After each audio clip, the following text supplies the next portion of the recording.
मेरठ हत्याकांड एक ऐसा हत्याकांड जिसने पूरे देश को हिलाकर रख दिया। एक ऐसी घटना जिसने पति पत्नी के सबसे पवित्र समझे जाने वाले रिश्ते को शर्मसार कर दिया। आखिर क्योंकि मुस्कान ने अपने ही पति की हत्या। नमस्कार, मेरा नाम है नेहा और आप देख रहे हैं HR न्यूज।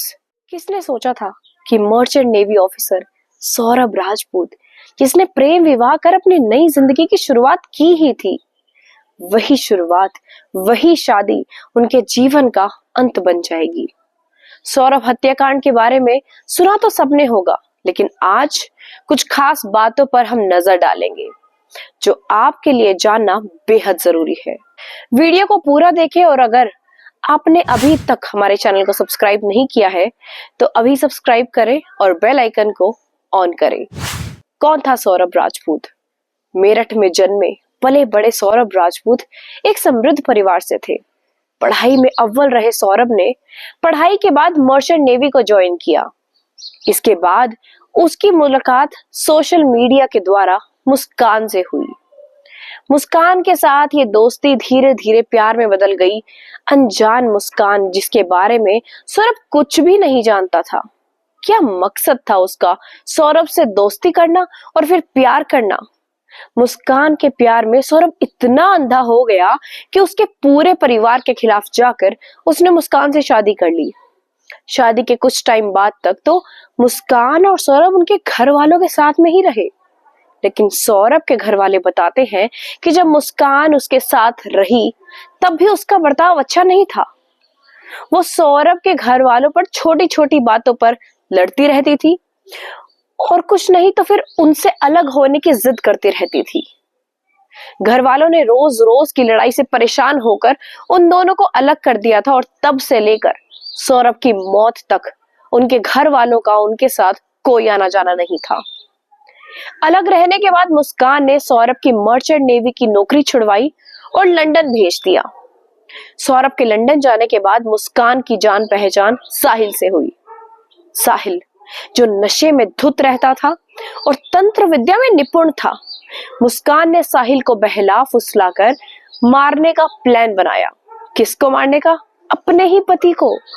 और जब सौरभ अपनी पत्नी यानी मुस्कान के जन्मदिन पर भारत आया उसे सरप्राइज देने, उसका जन्मदिन अच्छे से धूमधाम से मनाने, तो मुस्कान और साहिल ने उनको मारने का प्लान बनाया। एक 6 साल की बेटी के सर से बाप का साया कुछ इस तरह उठा कि पूरी दुनिया में दहशत फैल गई।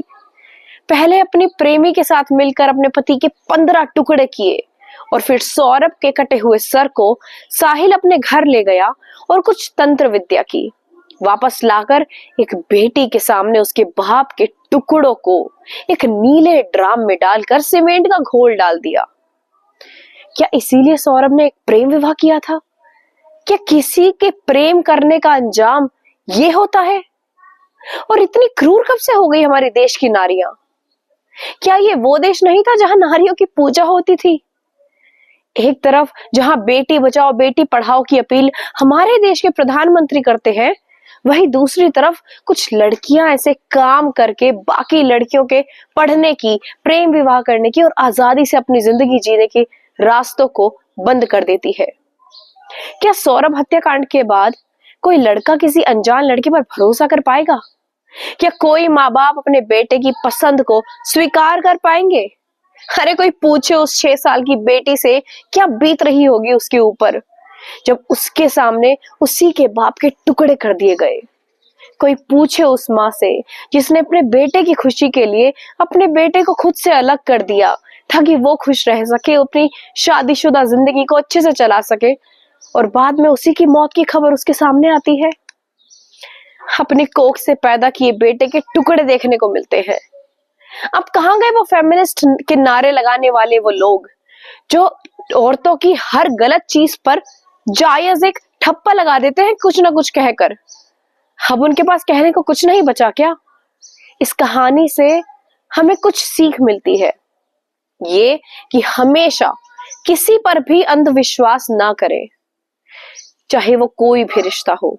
और प्रेम और अंधे प्रेम में एक बहुत बारीक सा फर्क होता है।